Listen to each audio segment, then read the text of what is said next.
നിതീഷ്,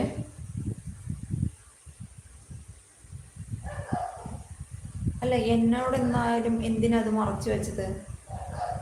കല്യാണം കഴിഞ്ഞതും കുട്ടി ഉണ്ടായതും. ആദ്യം ഒരു സ്കൂൾ ടീച്ചറെ പെണ്ണ് കാണാൻ പോയി എന്ന് പറയുന്നു. അത് കഴിഞ്ഞിട്ട് എന്തോ കാരണത്താൽ അത് അങ്ങോട്ട് മുടങ്ങിപ്പോയി എന്ന് പറഞ്ഞു. പിന്നെ ഒന്നും പറഞ്ഞില്ല. ഇപ്പം നോക്കൂ, ഒരു കുട്ടിയുണ്ടെന്ന് പറയുന്നു.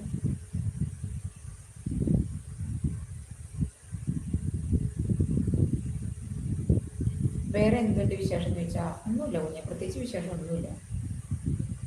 നിതീഷ്, ഞാൻ ഇന്നലെ പറഞ്ഞു ഞാൻ കല്യാണം കഴിച്ചില്ല, ചേച്ചി. ആര് പറഞ്ഞു? ആരോട് പറഞ്ഞു? എപ്പോൾ പറഞ്ഞു? അങ്ങനെ ഒരു കാര്യമേ പറഞ്ഞില്ല. ആ ലൈവ് നോക്കൂ, അങ്ങനെ ഒരു കാര്യം പറഞ്ഞിട്ടില്ല. എൻ്റെ കുഞ്ഞെന്നാ പറഞ്ഞത്. ആ, ചേച്ചിയുടെ കുട്ടിയാണല്ലേ?